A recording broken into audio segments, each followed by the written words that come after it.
됩니다. 오늘은 7월 22일 수요일입니다.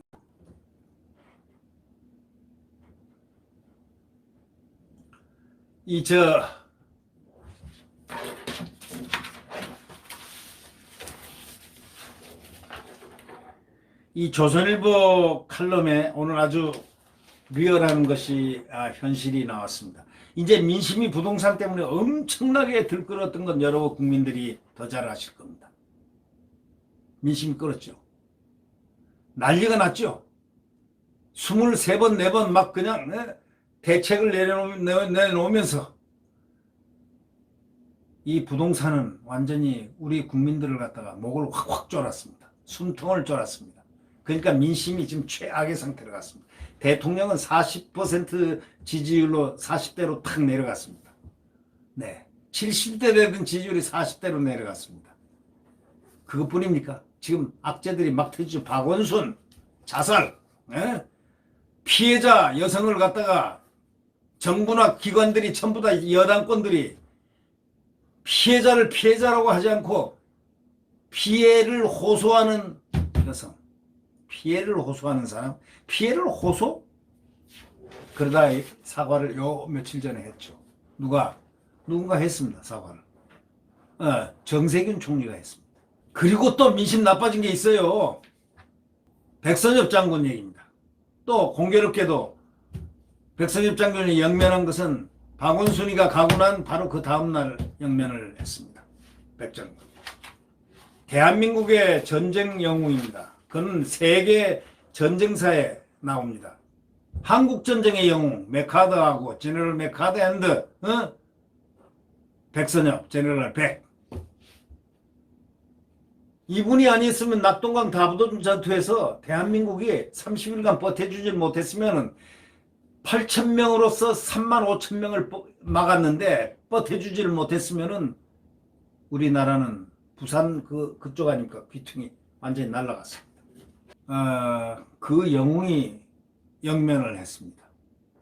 근데 그 영웅 영면에는 대통령이 소위 조문도 안 가고 뭐 아무것도 뭐 조화나 보낸 거, 조화는 뭐 다 보냈죠. 이런 여러 가지 이유로 지금 이 정권에 대한 지금 여론이 굉장히 안 좋습니다. 지금. 그런데 지금 이 사설자가 지적하는 거는 이렇게 지적합니다. 민심이 들끓자 그린벨트 막 꺼내고 수도 이전 막 꺼내고 마구 던지고 지금 본다 이거예요. 그러면서 민심 들끓자 그린벨트 수도 이전 마구 던지고 보냐? 하고 이 질문하고 있습니다. 이게 오늘 사설자입니다. 어저께 그 김태년 원내대표가 민주당 원내대표가 국회하고 정부, 청와대, 부처 모두가 세종시로 이전해야 서울 수도권 과밀과 부동산 문제를 완화할 수 있다면서 행정수도 이전을 갑자기 제안했습니다. 이건 노무현 정권 때 벌써 한 겁니다. 이거. 수도 이전으로 서울 집값을 한번 잡아보자 해가지고 이 화두를 돌려가지고 이 생각을 돌려보려고 지금 그런 것. 거긴 첫째는 그렇고 두 번째는 그럼 충청권이 충청도 우리 일로 수도가 오니까 우리도 좀 집값이 좀 괜찮겠구나. 또는 이런 계산을 다 깔아놓고 하는 거 아닌가? 라는 생각도 들긴 듭니다. 그러자 이제 문재인 대통령이 뭐라 했냐. 지역 주도형 뉴딜을 추진하겠다 또 했고, 또 여권 대선 주자를 또 여야가 충분히 논의해 볼 수 있는 것이다 하고 다 뭐 이재명이까지 옳소 하고 나서 거기서 틀리오 하면은 뭐 이재명이는 가죠. 그러니까 그냥 잘 사이다 발언 잘 하다가 이재명이가 그냥 찬성을 했습니다. 수도 이전으로 그러니까 뭐 다 끼리끼리죠. 어떤 사람들은 보니까 이재명이가 멋있다느니 뭐니 하는데 그건 멋있는 그 민주당계 사람들이고 그래도 민주당계 중에서는 이재명이가 바른 말 한다 이런 얘기겠죠. 네. 하여튼 용기 있지 않습니까? 아마 이재명 씨가 나중에는 아마 정권 핵심부를 갖다 겨냥을 할 가능성이 상당히 높습니다. 네. 저번에도 그랬지 않습니까? 문재인 대통령 아들 문준용 꺼내기도 이재명 측에서 꺼내가지고 살살 만졌잖아요. 백영궁 김씨 생각납니까? 예. 뭐 그 얘기는 나중에 오늘 후반 나중에 하겠습니다만은 이 수도 이전으로 서울 집값을 한번 잡아보자. 또 그러니까 문재인 대통령이 지역주도형 뉴딜을 추진하겠다. 지역주도형 뉴딜을 추진하겠다. 또 이렇게 했습니다. 여권 대선 주자를 또 여야가 충분히 논의해 볼 수 있는 것이다. 고수톱이 착착착착 짜고 고수톱이라는 그런 느낌을 줄 수 있을 정도로 착착착착. 자, 337박수 딴딴딴 딴딴딴 따다다다다다다다 딴딴딴 337박수가 막 나오고 있습니다 지금. 네. 여권 대선 주자들도 여야가 충분히 논의해 볼 수 있는 거다 이렇게 나오니 부동산 문제 대책으로 느닷없이 행정수도 이전 카드를 다 꺼내드는 큰 묘책, 여권 전체가 지금 맞장구 치고 있다 이렇게 사설자는 얘기합니다. 우리가 이제 행정수도 이 시계를 갖다 시계바늘을 되돌려 보죠. 국토균형발전이라면서 그 제안된 게 노무현 대통령이 제안을 했습니다. 수도 이전을 하면은 서울 개발이 쉬워지고 서울이 더 좋아진다 이러면서 말했는데 이제는 서울 집값을 잡자고 수도 이전을 하자고 합니다. 그래도 노무현 정부에서 한 말은 대의적으로 이유 명분이 딱 쓸 수 있지 않습니까? 내용상이야 뭐 옳고 그름을 떠나서 수도 이전을 하게 되면 서울 개발이 쉬워지고 서울이 더 좋아진다 식으로 이렇게 말을 했는데 미사여구를 탁 했습니다. 그런데 이제는 서울 집값 잡자고 수도 이전하자고 합니다. 수도 이전이 뭐 부동산 대책입니까? 국민 여러분들, 수도 이전하는 것이 부동산 대책의 일환입니까? 그렇지 않지 않습니까? 수도란 것은 상징성이 있기 때문에 이것은 오랜 세월 검토를 해야 되고 오랜 모든 조사를 다 동원해야 되고 오랜 무엇을 다 해야 되고 그래서 노무현 정부 때 행정수도로 그것도 겨우 이전을 했지 않습니까? 수도권과 지방에 그래가지고 그 행정수도 역할을 했습니까? 이중구도를 만들었죠. 여기 서울에 또 분소를 하나 놔두고 자 과기처 예를 들면 행정부 뭐 예를 들면 법무부 만약에 저기 밑에 내려가 있다면 내려가 있던 부처는 여기 서울에 분소가 다 있습니다. 왔다 갔다 해서 이중구조가 되어 있고요. 네. 이 수도권과 지방의 격차를 줄이기 위해서 균형 발전은 필요합니다. 꼭 필요하지만 국토 면적이 10% 남짓하에 불과한 지역에 50%가 넘는 인구가 몰려 살면은 많은 문제가 발생할 수밖에 없으니까 말은 맞다. 그러나 수도 이전이란 거는 행정이라든가 정치, 경제, 안보 등 총합적인 국가적 과제가 전부 다 그 안에 내포되어 있기 때문에 그걸 갖다 충분한 시간을 두고 논의를 해야 되는 거 아닙니까? 논의입니까? 논의 정도입니까? 마스터 플래닝을 해가지고 그거는 토론, 공청회 모든 것 법적인 부분, 안보 부분, 경제 부분 이런 문제가 있기 때문에 고도의 국가 전략으로 해야 되는데도 불구하고 그냥 땜빵으로 그냥 탁 수도권 이전, 서울 이전하면은 국가 경제 뭐 부동산 문제 이 부동산 문제가 이런 거는 부차적인 겁니다. 이게 대한민국의 수도를 이전하는 거는 근데 이게 어떻게 아파트값 잡자고 수도를 바꾸자고 그런 얘기들이 나오고 있는 겁니까 이게? 그러니까 언론들이 들고 일어나서 지금 공격하고 비판하는 거죠. 어떻게 아파트 부동산 잡는 대책으로 수도 이전이라는 얘기를 맞장구 치고 난리냐 이거예요. 행정 수도 이전이 2004년에 위헌 판결이 다 났기 때문에 개헌하거나 헌재가 절차를 거쳐가지고 결정을 다 바꿔야 가능하고 또 모두 다 지난날 일 아닙니까? 당장 실현 가능하지도 않고 찬반 논란으로 무슨 해결되는 것도 아니고 두 나라가 자칫 잘못하면 또 쪼개진다 이거죠. 찬반으로. 수도 이전 찬성 반대하면서 과거에도 난리가 났지 않습니까? 이런 굉장히 중대한 그 이슈고 또 중대한 국가적 문제를 갖다가 충분한 검토 없이 그냥 팍팍팍팍 던져버리고 짜고서 말이지 꼭 마치 했다는 듯이 여기가 김태년이가 얘기하니까 또 여기가 여기하고 대선 주자들까지 나서가지고 그냥 막 그냥 난리를 치고 있다. 김 원내대표 연설에도요 이 사설자는 이렇게 지적합니다. 김 원내대표 그 연설에도 급히 포함됐다는 그런 말이 지금 나오고 있습니다. 부동산 정책 실패로 민심이 들끓자 누군가가 국면 전환용으로 급조해가지고 이걸 갖다 정권 전체가 받아들인 것으로 이렇게 보이는 그러한 것이 보인다고 이렇게 언론은 지적하고 있죠. 수도 이전을 다시 꺼내면 2022년 대선에서 충청표를 얻는 데는 유리할 것이라는 판단도 했을 것이라고도 이렇게 언론은 지적하고 있습니다. 그러나 충청도 사람들이 뭐 땅 거기다 옮겨준다고 옮길 건 이왕 옮길 것인데 뭐 그렇다고 펴주겠습니까? 제 생각에는요, 충청도 사람들 똑똑해가지고요, 이거면 이거고 저거면 저거지 딱 보고 이게 우리가 지난날에 이거 지금 뽑아줬더니 뭐 어떻다, 아니 안 뽑아줬더니 어떻다 하고 냉철하게 생각을 하는 것이지, 무슨 뭐 수도 이전한다고 우리 뭐 집값 올려준다고 우리 뭐 땅 가까이 이 수도가 있게 해준다고 고마워하고 안 고마워하고 하겠습니까? 호불호는 있겠습니다.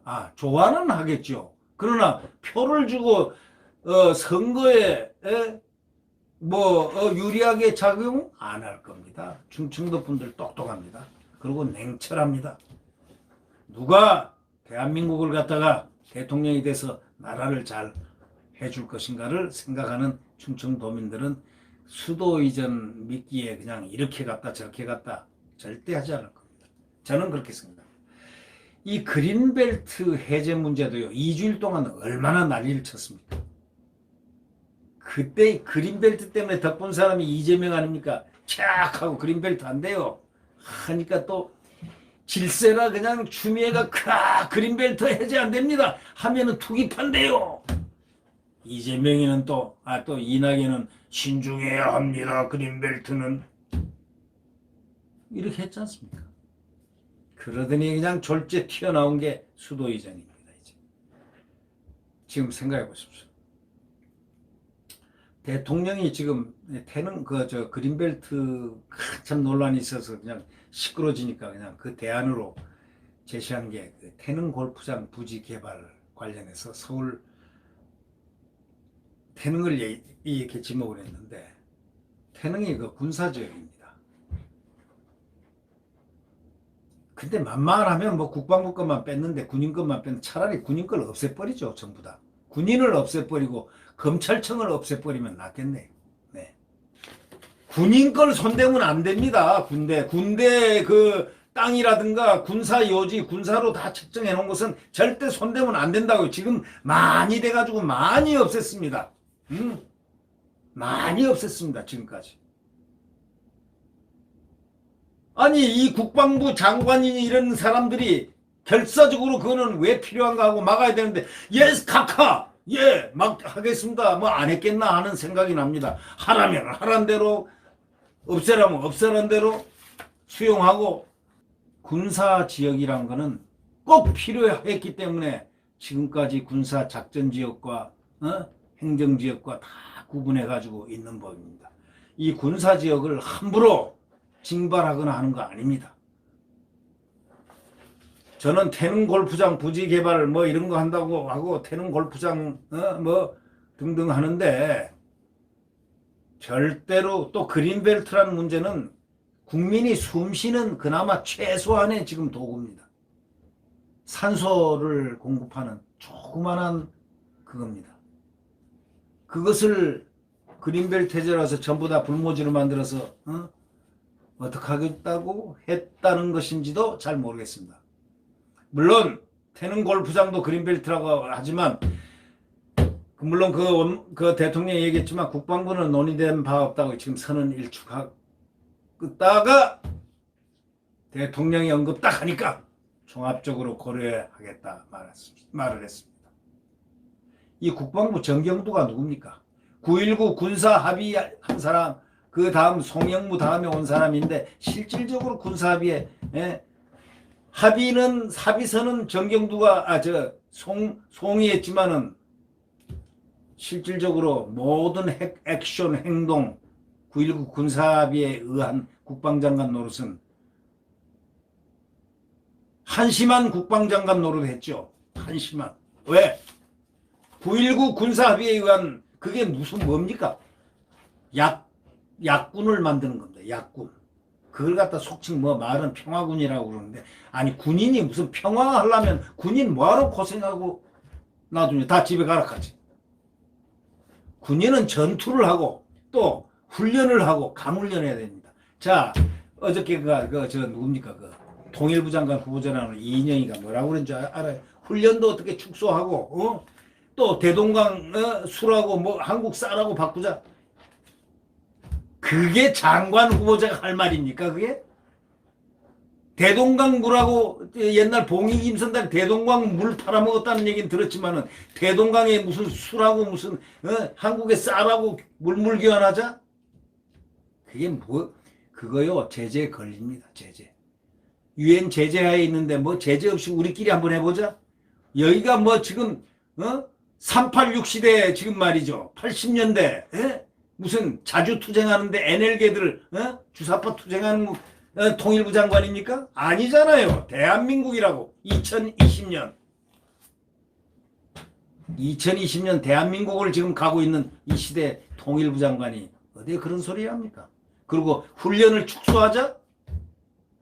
왜 훈련을 축소해? 통일부 장관이 훈련을 축소하자?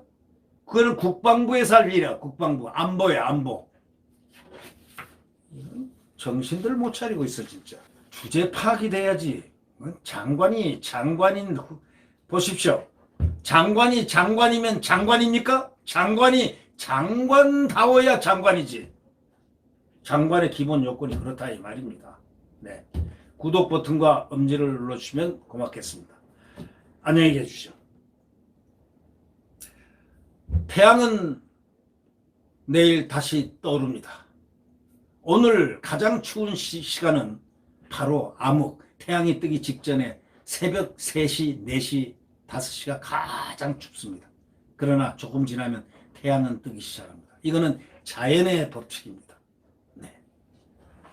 좌절과 희망은 가고 똑같이 가지만 희망도 가고 좌절도 가지만 희망만이 다시 솟아 나오는 그것이 바로 태양은 다시 떠오름입니다. 그 태양은 바로 떠오름과 동시에 희망을 내포하고 있습니다. 함께 지고 펴고 하지만 태양과 함께 오는 것은 반드시 희망뿐입니다. 네.